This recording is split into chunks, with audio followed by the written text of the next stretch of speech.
Hello दोस्तों, welcome to my YouTube channel. तो आज मध्य प्रदेश करंट अफेयर्स में मध्य प्रदेश का टॉपिक रहेगा जो मध्य प्रदेश के प्रमुख चर्चित स्थल रहे हैं, उत्पाद, गतिविधियां या जो उपलब्धियां हैं 2021, 22 और 23 में, तो उनको डिस्कस करेंगे। तो चलिए स्टार्ट करते हैं। तो वीडियो के एंड तक बनी रहिएगा। वीडियो 2 भागों में होगा। ये आज का पहला पार्ट है, नेक्स्ट पार्ट आपको कल मिल जाएगा। ठीक है, तो स्टार्ट करते हैं। जो मध्य प्रदेश की सबसे लंबी सुरंग है, तो दोस्तों इसका उद्घाटन कब हुआ है? तो इसका उद्घाटन हुआ है 10 दिसंबर 2022 को। किसके द्वारा किया गया है? तो जो केंद्रीय मंत्री हैं नितिन गडकरी ने जो मध्य प्रदेश की सबसे लंबी सड़क सुरंग है जिसका नाम क्या है? मोहनिया टनल। दोस्तों जिसका नाम क्या है? मोहनिया टनल नाम से इस सड़क सुरंग का उद्घाटन किया है। कब? 10 दिसंबर 2022 को। ठीक है, जो मध्य प्रदेश की सबसे लंबी है, ये 2 पॉइंट हैं। मध्य प्रदेश की सबसे लंबी सड़क सुरंग मोहनिया टनल और देश की सबसे चौड़ी सड़क सुरंग तो मोहनिया टनल, 2 अलग अलग पॉइंट हैं, तो ये आप याद रखोगे। तो मध्य प्रदेश की सबसे लंबी सड़क सुरंग का उद्घाटन किसके द्वारा किया गया है? जो केंद्रीय मंत्री हैं नितिन गडकरी, इनके द्वारा किया गया है। और बात आती है दोस्तों कि इसमें कितनी लागत आई है, तो इसमें लागत है 1004 करोड़ रुपए की। कितनी लागत आई है? 1004 करोड़ रुपए की लागत आई है।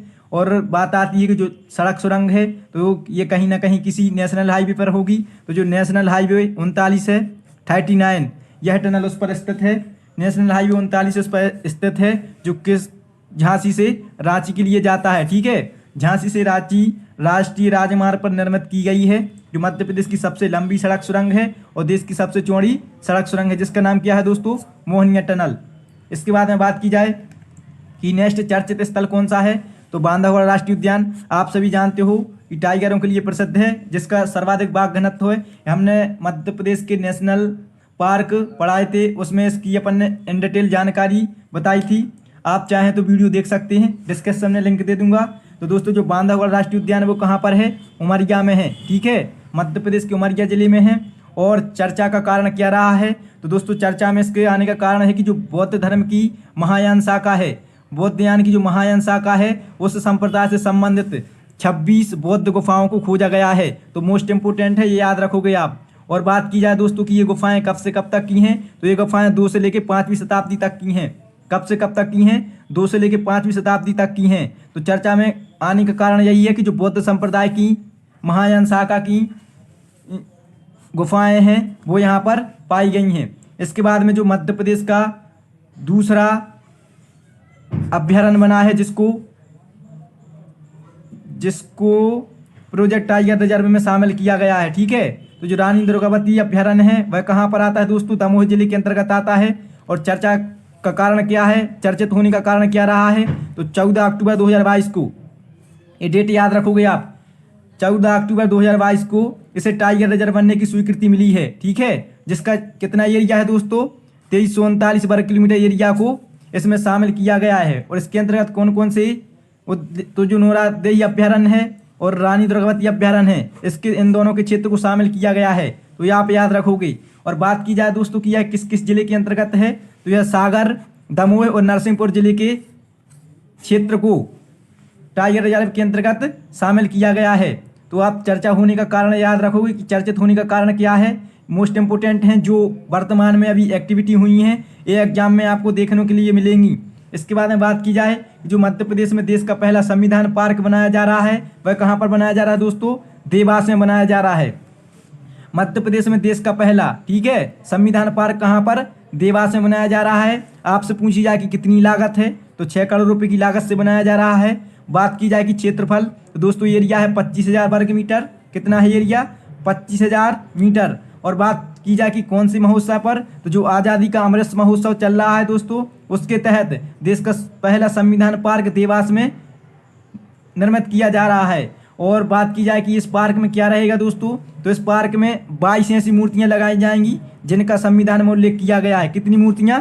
22 मूर्तियां ऐसी जिनका उल्लेख कहाँ पर? संविधान में किया गया है। इसके बाद में नेक्स्ट दोस्तों, तो मध्य प्रदेश का पहला पर्यटन थाना कहाँ पर? तो उज्जैन में बन रहा है। कहाँ पर? उज्जैन में। मध्य प्रदेश का पहला पर्यटन थाना कहाँ पर? उज्जैन में। और थाने का नाम रखा गया है महाकाल पर्यटन थाना। याद रखोगे आप, क्योंकि महाकाल की नगरी है उज्जैन, तो उन्हीं के नाम पर रखा गया है। और वहाँ पर कितने पुलिसकर्मियों की फौज तैनात होगी? तो 125 पुलिसकर्मियों की फौज वहाँ पर तैनात होगी। इसके बाद में दोस्तों जो डिस्ट्रिक्ट एयरपोर्ट हब बनाया जा रहा है, इसका निर्माण क्यों किया जा रहा है? ठीक है, तो विश्व निर्यात में भारत की हिस्सेदारी बढ़ाने हेतु इसका निर्माण किया जा रहा है। ठीक है, और केंद्र सरकार ने दोस्तों कितने जिलों का चयन किया है? 75 जिलों का चयन किया है डिस्ट्रिक्ट एयरपोर्ट हब बनाने में।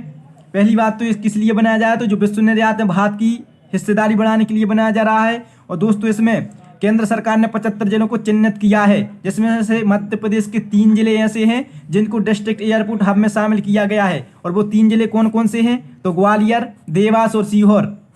मोस्ट इंपोर्टेंट है, तीनों जिले आप याद रखोगे कि कौन कौन से जिले हैं जो डिस्ट्रिक्ट एयरपोर्ट हब में शामिल किए गए हैं। तो ग्वालियर, देवास और सीहोर 3 ऐसे जिले हैं जिनको डिस्ट्रिक्ट एयरपोर्ट हब में शामिल किया गया है। इसके बाद में चर्चित होने पर आया है रातापानी अभ्यारण्य। रातापानी अभ्यारण्य है कहाँ पर दोस्तों? तो रायसेन में है। और चर्चित होने का कारण क्या है? तो दोस्तों 2022-23 में जो रातापानी सेंचुरी है, रातापानी अभ्यारण्य है, यह देश का पहला ऐसा अभ्यारण्य बनने जा रहा है जहाँ पर वन्य प्राणियों के लिए अस्पताल होगा। ठीक है, वन्य प्राणियों के लिए अस्पताल होगा, ऐसा पहला अभ्यारण्य बनने जा रहा है। कौन सा? रातापानी अभ्यारण्य। और रातापानी अभ्यारण्य कहाँ पर है? रायसेन में है। ये बात आप याद रखोगे। ठीक है, ऐसा देश की पहली ऐसी सेंचुरी बनाई जा रही है जहाँ पर क्या वन्य प्राणियों के लिए भी क्या होगा? अस्पताल होगा। इसके बाद में दोस्तों जो राजा भोज एयरपोर्ट है, यह भी चर्चित होने में आया है। क्यों? भोपाल में है। पहली बात तो कहाँ पर है? भोपाल में है। और इसके चर्चित होने का कारण क्या है दोस्तों? तो मध्य प्रदेश का यह पहला ऐसा एयरपोर्ट बन गया है जहाँ पर 2 लेयर सिक्योरिटी सिस्टम इंस्टॉल किया गया है। कौन सा सिस्टम? 2 layer security system. और दोस्तों 2 लेयर सिक्योरिटी सिस्टम क्या होता है? यह उन इलाकों में लगाया जाता है जहाँ पर जबरन घुसपैठ होती है, जहाँ पर जबरन घुसपैठ की आशंका होती है, वहाँ पर 2 लेयर सिक्योरिटी सिस्टम को इंस्टॉल किया जाता है। तो यह मध्य प्रदेश का पहला ऐसा एयरपोर्ट बना है जहाँ पर 2 लेयर सिक्योरिटी सिस्टम इंस्टॉल किया गया है। वो कहाँ पर? भोपाल में। और कौन सा है? राजा भोज एयरपोर्ट।